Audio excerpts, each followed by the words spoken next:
알아두면 유식해지는 경제학 지식. 빠르게 성장한 신흥국가들의 절망 3. 1980에서 1990년대의 외환위기. 이 콘텐츠는 세계 경제위기를 다룬 옥스퍼드 대학교 경제학 연구원이자 런던 비즈니스 스쿨 경제학과 겸임 교수 린다유의 저서 그렇게 붕괴가 시작되었다 중 빠르게 성장한 신흥국가들의 절망 1980에서 1990년대의 외환위기 부분을 영상으로 제작한 것입니다. 미국까지 영향을 끼친 아시아 금융위기. 아시아 금융위기와 그 여파로 많은 이들이 두려움에 떨었다. 위기의 여파는 투자자들이 다른 신흥시장에서 자금을 회수하는 것으로 나타났다. 1998년에는 러시아가 위기를 맞이했고 1999년에는 튀르키예가 그 뒤를 이었고 그 다음에는 브라질과 아르헨티나가 위기에 처했다. 미국도 영향을 받았다. 미국 최대 규모의 헤지펀드사였던 롱텀 캐피탈 매니지먼트 LTCM의 구제금융을 제공해야 하는 상황을 맞이한 것이다. LTCM에는 뛰어난 이력의 투자자들이 있었다. 살로몬 브라더스 출신의 유명한 채권 트레이더인 존 메리웨더가 이 펀드사를 설립하고 경영했다. 또한 노벨 경제학상을 수상한 경제학자 마이런 숄츠와 로버트 머튼이 파트너로 참여했다. 메리웨더와 머튼은 고인이 된 피셔 블랙과 함께 스톡옵션을 평가하기 위한 선구적인 공식이라 할 블랙, 숄츠, 머튼 모델을 창안한 공로를 인정받아 경제학계에서 최고의 상을 받았다. 또한 LTCM은 그들의 파트너가 되기 위해 미국 연방준비은행 부총재직을 내놓은 데이비드 멀린스도 영입했다. 1998년 초여름에는 LTCM의 신흥시장 투자가 그리 대단하게 여겨지지는 않았다. 헤지펀드사들이 늘 그랬던 것처럼 호황기에는 수익률이 높았고 차입 비율도 높았다. 그러나 아시아 금융위기가 신흥시장 위기로 전염되던 8월에 러시아 루블화의 가치는 50% 넘게 하락했고 러시아는 채무불이행을 선언했다. LTCM은 단기 차입금을 상환하기 위해 하락하는 시장에서 증권을 매각해야 했다. 이 매각은 LTCM 소유 다른 자산의 가격을 끌어내리는 결과를 초래했다. 증권을 염가해 매각하는 것을 보고 구매자들은 이런 증권의 가격이 계속 하락할 것이라고 생각하기 때문에 적극적인 구매자를 찾기 어렵다. 동일한 종류의 자산 가격이 모든 회사에 걸쳐서 동일하게 책정되기 때문에 다른 금융기관들도 대차대 조표상의 손실을 입을 수 있었다. 다시 말하자면 LTCM은 자신과 함께 다른 금융기관들도 파멸시킬 수 있었다. 미국 정부는 문제가 있는 헤지펀드사가 전체 금융 시스템에 잠재적인 위협이 되리라 판단했고 뉴욕 연방준비은행은 LTCM에 대출을 해준 은행 14곳에 35억 달러 상당의 융자금을 LTCM 주식으로 전환할 것을 요구했다. 결국 이 은행들은 LTCM의 지분 90%를 소유하게 되었고 2000년에 LTCM을 해체시켰다. IMF의 구제금융을 거부한 말레이시아의 방법. IMF가 태국, 인도네시아, 한국의 구제금융을 제공하면서 아시아 금융위기는 끝이 났다. 필리핀은 기존의 IMF 구제금융에서 더 많은 자금을 유치했다. 이번 구제금융은 그 규모가 상당해서 IMF의 기금을 고갈시킬 정도였다. IMF는 다른 초국가적 기구들과 마찬가지로 미국과 EU와 같은 채권국들이 내놓은 상당한 규모의 기금을 보유하고 있었다. 1998년 말 IMF는 기금을 증액할 필요가 있었고 이해관계자들은 계속되는 위기에 맞서기 위해 이에 동의했다. 말레이시아는 IMF의 구제금융을 받지 않았는데 구제금융 대가로 재정 긴축과 함께 시장 개방이라는 조건을 받아들이고 싶지 않았기 때문이다. 그 대신 말레이시아는 당시에는 상당한 논란이 있었지만 자본 유출을 막기 위해 자본 통제를 실시했다. 그 결과 외국인 투자자들은 자금을 인출할 수 없었다. 마하티르 모하마 총리는 조지 소로스 같은 투기꾼들을 비난하면서 그들이 위기를 일으킨 장본인이라고 주장했다. 대체로 어떤 국가가 세계에서 가장 큰 건물을 짓기 시작하는 시기는 경종을 울리는 하나의 지표가 된다. 이 신호는 투기꾼들이 버블에 주목하고 불황을 맞아 해당 국가의 통화 가치가 폭락할 것이라 예상되는 그 통화를 공격하게 할 것이다. 말레이시아는 이런 폭락 직전에 이미 세계에서 가장 높은 건물을 지어 자랑했으며 앞으로 세계에서 가장 긴 건물을 지을 계획이었다. 마하티르의 비난에 대해 소로스는 자신은 이런 경고 신호에도 링기트화를 매도하지 않았으며 투기꾼들이 경제 관료들에게 보내는 경고 신호를 무시했던 말레이시아 정부를 상대로 일종의 충격요법을 가한 것이라고 주장했다. 위기가 벌어진 후 말레이시아는 신기록을 목표로 한 건물 짓기를 보류했다. 위기는 어떻게 전염성을 갖는가? 아시아에서 위기의 규모는 상당히 컸지만 경기 침체는 비자 모양으로 전개되었다. 1999년부터는 2세대 외환위기 이후로 유럽에서 그랬듯이 그리고 유럽에서와 비슷한 이유로 급격한 침체가 지나고 경기가 빠르게 회복되었다. 아시아 국가들의 통화 가치가 급격하게 하락한 것이 수출 경쟁력을 크게 강화해 경상수지가 크게 개선되면서 경기 회복을 뒷받침했다. 그러나 유럽과는 달리 아시아의 신흥국들 중 일부에는 구제 금융을 지원할 필요가 있었다. 바로 이런 사실이 아시아 지역의 금융위기가 유럽보다 훨씬 파괴적이었다는 것을 말해준다. 역사 전반을 통틀어 외환위기의 충격이 한 나라에만 국한된 경우는 거의 없다.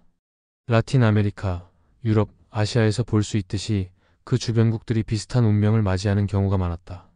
지리적으로 가까운 국가들이 때로는 무역을 통해 서로 통합된다는 사실로도 외환위기의 지역적 특성을 설명할 수 있다.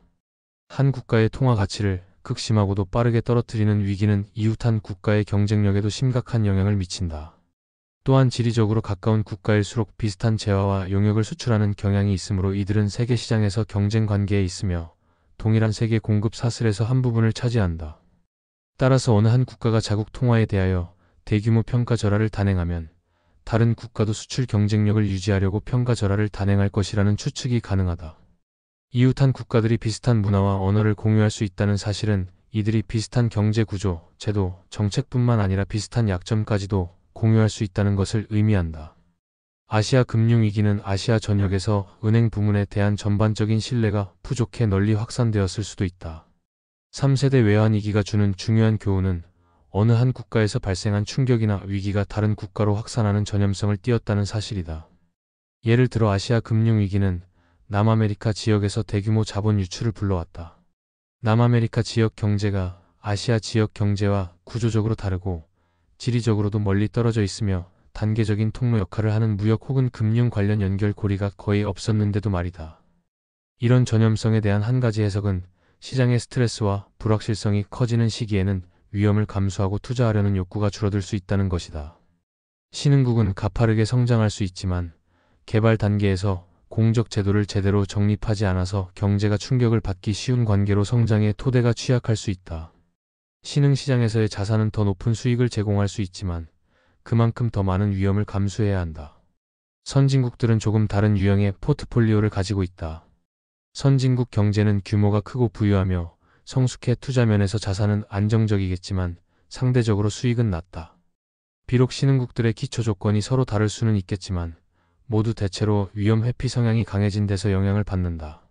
3세대 외환위기 모델을 살펴보면 투자자들의 위험 회피 성향이 강해지면서 신흥국들이 위기에 처할 가능성이 높아진 것을 알 수 있다. 위기가 발생할 것 같으면 투자자들은 자신의 포지션을 청산하기 전에 채무불이행이 발생할 가능성을 우려해 앞다퉈 떠나려고 할 것이다. 이런 조바심은 전염성이 있어서 투자자들 사이에서 외환위기를 촉발하는 군집 행동이 발생할 수 있다. 금융시장과 더불어 세계화된 금융위기 1980년대 초반 이후 세계적으로 외환위기가 여러 차례 발생했다. 각각의 위기가 발생하기 직전 환율을 고정적이고 안정적으로 유지할 것이라고 약속한 국가들로 한머니가 과열되게 유입되었다. 라틴 아메리카에서 발생한 1세대 외환위기와 유럽에서 발생한 2세대 외환위기는 고정환율 제도를 유지할 것이라고 약속한 정부를 신뢰하지 않는 투기 세력에 의해 촉발되었다. 비록 아시아에서 발생한 3세대 외환위기는 부채가 도를 넘은 금융시장에서 비롯됐다고는 하지만 같은 이야기이다. 각 세대의 위기는 모두 이런 특성을 공유했다. 그러나 서로 다른 점도 있었는데 그 중에서 가장 큰 게 위기의 여파였다. 신흥국들은 구제금융을 요구했지만 영국 경제는 유럽 환율 메커니즘을 탈퇴한 이후 호조를 보였다. 영국 정부는 환율 정책을 180도 전환했지만 금융시장의 신뢰를 누렸다.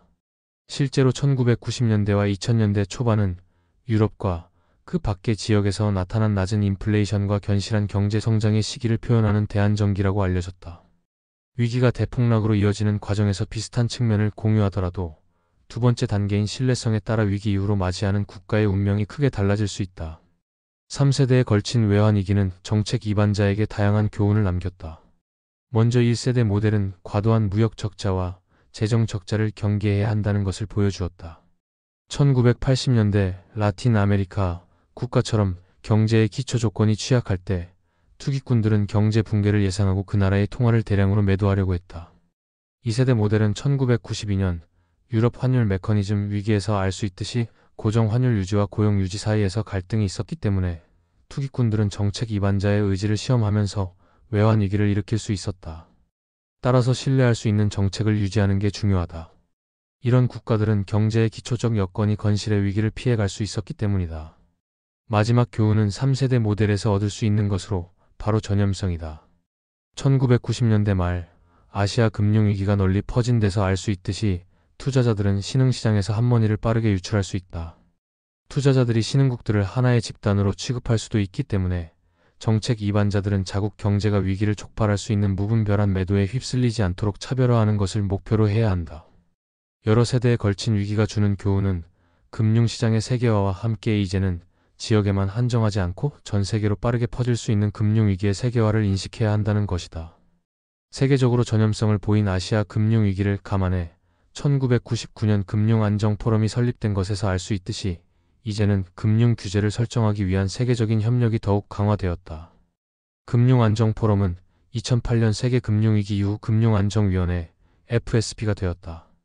금융안정위원회는 대형 금융기관에 적용되는 자본과 유동성 요건에 관한 기준을 설정했다. 실제로 이러한 세계적인 노력은 1980년대 초반 라틴 아메리카 위기 이후에 개발되고 지금까지 세계의 주요 은행들의 영향력을 미치는 국제 기준으로 자리 잡은 바젤 기준에서 알 수 있듯이 훨씬 예전에 시작되었다. 이제 위기 관리는 세계적인 과업이 되었다. 이상으로 그렇게 붕괴가 시작되었다. 빠르게 성장한 신흥국가들의 절망 3위였습니다.